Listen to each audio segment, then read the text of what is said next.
Assalamualaikum warahmatullahi wabarakatuh. Shalom. Halo semuanya. Kami dari kelompok 4 ingin menampilkan hasil video proyek kami yang bertemakan prostitusi online di Indonesia. Selamat menyaksikan.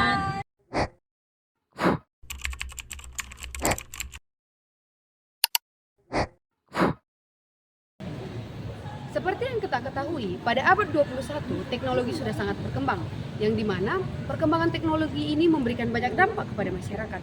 Tetapi dalam perkembangan teknologi, masyarakat lebih mengarah ke dampak negatifnya. Salah satunya yaitu dampak negatif yaitu prostitusi online. Di tengah kemajuan teknologi digital, prostitusi mengalami pergeseran dari bentuk konvensional menuju ranah daring. Prostitusi online didefinisikan sebagai aktivitas perdagangan jasa seksual yang dilakukan melalui berbagai platform digital seperti media sosial, aplikasi pesan instan, dan juga situs web yang khusus.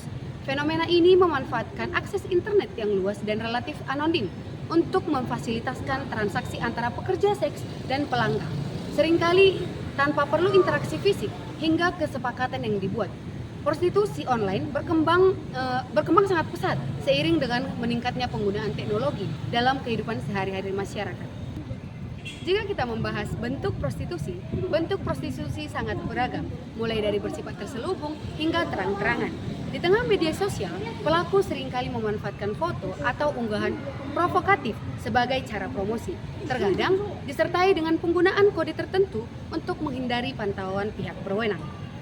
Pada aplikasi pesan instan seperti WhatsApp, Telegram, ataupun Line, komunikasi dilakukan secara pribadi untuk memastikan kerahasiaan. Selain itu, ada pula situs web atau forum yang secara khusus dirancang untuk mempertemukan pekerja seks dengan pelanggannya dalam beberapa kasus. Dan dalam beberapa kasus, transaksi dilakukan melalui platform game online ataupun live streaming, di mana interaksi dimulai dari obrolan sebelumnya berlanjut ke aktivitas di luar dunia maya.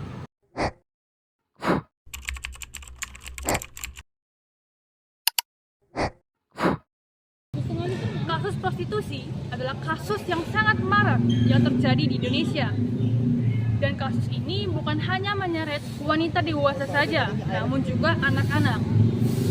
Salah satu penyebab terbesar dari kasus prostitusi online ini adalah kemiskinan, di mana di saat orang sudah terbelenggu dan tidak dapat memenuhi kebutuhan hidupnya sendiri, dan ada satu tawaran yang seharusnya tidak dapat dinormalisasikan, ia lakukan demi memenuhi kebutuhannya, yaitu prostitusi online. Selain kemiskinan, ada satu faktor penyebab yang lain yang dapat menyebabkan maraknya kasus prostitusi online, yaitu canggihnya teknologi pada masa kini yang menyebabkan pemikiran-pemikiran masyarakat menjadi kebarat-baratan. Nah, banyak sekali hal-hal yang sepantasnya tidak dinormalisasikan namun dijadikan sebagai sebuah tren dengan alibi kalau kita tidak mengikutinya, kita akan ketinggalan zaman. Kita disebut sebagai orang yang kuno. Nah, banyak sekali prostitusi online ini sudah dinormalisasikan, padahal hal tersebut sangatlah bertentangan. Nah, mengapa bertentangan? Ada beberapa dampak yang dihasilkan dari kasus prostitusi online ini. Yang pertama, tentu saja prostitusi online ini melanggar nilai-nilai moral Pancasila, yang dimana kita memang dibebaskan untuk berekspresi, dibebaskan untuk berpendapat, dan lain sebagainya. Namun kita memiliki batasan, kita memiliki pedoman, yaitu Pancasila. Dalam Pancasila tidak ada mengajarkan kita menjual tubuh kita untuk menghidupi kebutuhan kita. Tidak ada seperti itu. Nah, dengan maraknya kasus prostitusi online ini tentu saja sangat bertentangan dengan nilai-nilai moral Pancasila. Nah, yang kedua yaitu kasus prostitusi online ini dapat dijadikan sebuah tren oleh manusia-manusia yang tidak memahami apa sih sebenarnya, bagaimana sih sebenarnya penggunaan teknologi yang baik tersebut. Nah, banyak sekali anak-anak yang tidak teredukasi yang menjadikan prostitusi online itu hanya sebagai tren. Nah, selain dua alasan tersebut atau dua dampak tersebut, ada satu dampak yang paling utama atau paling seharusnya kita hindari, yaitu penyakit menular seksual. Seperti yang telah kita ketahui bersama bahwasanya prostitusi online itu pastinya bukan hanya melayani satu orang, namun melayani banyak orang dari kalangan rendah, menengah, dan juga atas. Nah, tentu saja tidak dapat dipungkiri bahwasanya orang-orang yang memakai layanan jasa si wanita tersebut memiliki penyakit yang menular dan yang menularkan penyakit menular seksual kepada orang yang memakai layanan jasanya. Nah, dari ketiga dampak tersebut, tentu saja kasus prostitusi online harus dihapuskan, bahkan dibinasakan dari bangsa Indonesia.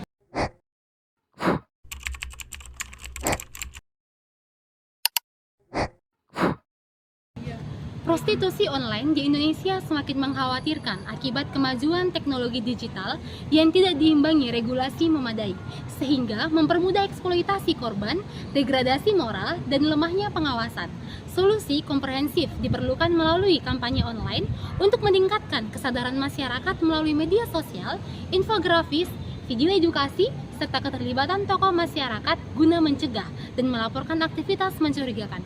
Selain itu, penguatan kinerja lembaga sosial menjadi krusial dengan kolaborasi aparat, penggunaan teknologi canggih seperti AI, pelatihan staf, layanan pengaduan 24 jam, dan pendampingan korban untuk rehabilitasi serta reintegrasi. Sinergi kampanye dan pengawasan ini diharapkan dapat menekankan prostitusi online, melindungi korban, dan memperbaiki moral masyarakat. Solusi selanjutnya itu memperkuat aturan hukum. Prostitusi online seringkali beroperasi di luar jangkauan hukum yang ada, memanfaatkan celah dalam regulasi yang belum sepenuhnya mengatur aktivitas di dunia maya. Oleh karena itu, perlu adanya penegakan hukum yang tegas dan jelas terhadap praktik ini. Undang-Undang ITE, KUHP, dan Undang-Undang Pornografi harus diperkuat untuk mencakup tindakan-tindakan yang berkaitan dengan prostitusi online. Regulasi yang ada saat ini perlu direvisi agar lebih relevan dengan perkembangan teknologi. Misalnya, dalam penambahan pasal-pasal yang secara khusus mengatur tentang prostitusi online, dapat membantu menutup celah hukum yang dimanfaatkan oleh pelaku.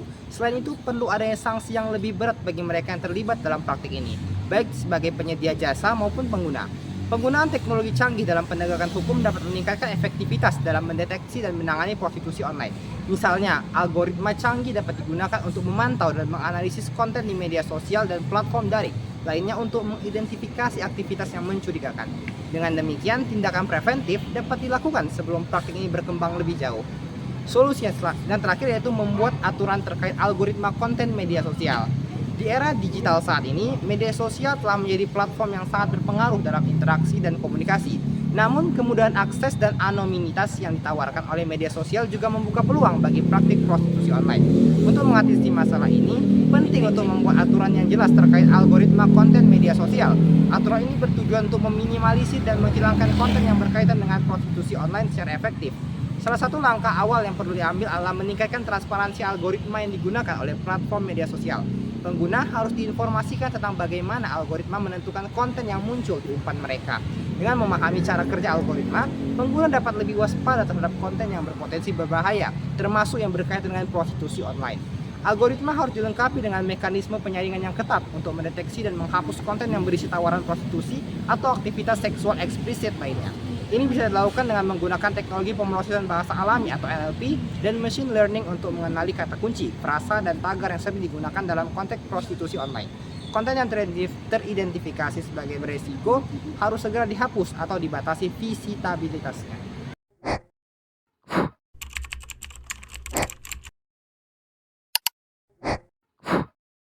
Prostitusi online adalah bentuk modern dari perdagangan jasa seksual yang semakin berkembang seiring dengan kemajuan teknologi digital.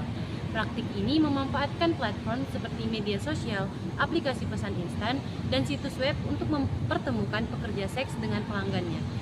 Seringkali dengan tingkat anonimitas yang tinggi, berbagai bentuk prostitusi online mulai dari promosi terselubung hingga terang-terangan memanfaatkan kelemahan dan regulasi hukum yang belum sepenuhnya mengatur aktivitas di dunia maya.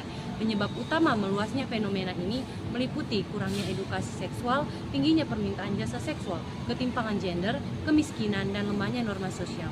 Dampaknya mencakup eksploitasi sosial, trauma psikologis bagi korban, serta degradasi moral di masyarakat. Untuk mengatasi masalah ini, diperlukan langkah komprehensif seperti memperkuat undang-undang yang relevan, seperti Undang-Undang ITE, KUHP, dan Undang-Undang Pornografi, serta menerapkan teknologi canggih untuk mendeteksi dan menghapus konten terkait prostitusi online. Transparansi dan pengawasan algoritma media sosial juga penting untuk mencegah penyebaran konten bermasalah. Selain itu, kampanye edukasi di media sosial harus digencarkan untuk meningkatkan kesadaran masyarakat. Sementara lembaga sosial perlu memperkuat pengawasan, kolaborasi, dan pendampingan bagi korban.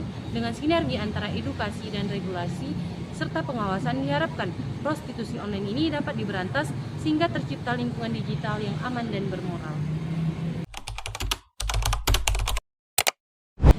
Alasan mengapa prostitusi online itu perlu dibahas.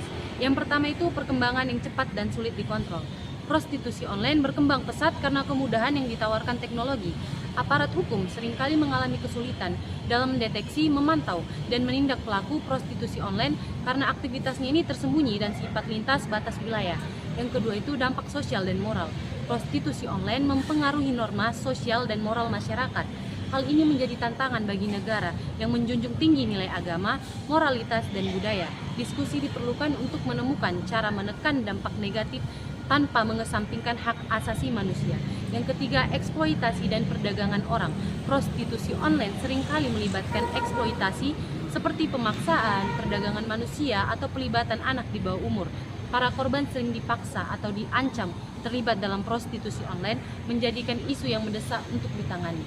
Yang keempat itu resiko kesehatan. Prostitusi termasuk yang berbasis online berpotensi menyebarkan penyakit menular seksual karena proses seleksi pelanggan lebih longgar dan sering dilakukan tanpa pengawasan. Pelaku dan pelanggan dapat terpapar resiko kesehatan yang tinggi. Yang keempat itu isu hukum dan kebijakan. Prostitusi online seringkali berada di area abu-abu dalam hukum di banyak negara. Sebagian besar regulasi belum sepenuhnya mencakup aktivitas online sehingga menciptakan celah hukum yang dimanfaatkan oleh pelaku. Yang kelima itu ada pengaruh pada generasi muda. Platform yang digunakan untuk prostitusi online juga sering diakses oleh generasi muda. Exposure terhadap konten eksplisit dapat mempengaruhi perilaku, pola pikir, dan nilai moral mereka. Dan yang terakhir itu ada tanggung jawab platform digital. Prostitusi online ini memanfaatkan platform yang seharusnya digunakan untuk aktivitas positif. Diskusi tentang tanggung jawab platform digital seperti media sosial dalam mencegah penyalahgunaan menjadi sangat penting. Demikian hasil video proyek kami. Terima kasih telah menyaksikan. Bye-bye.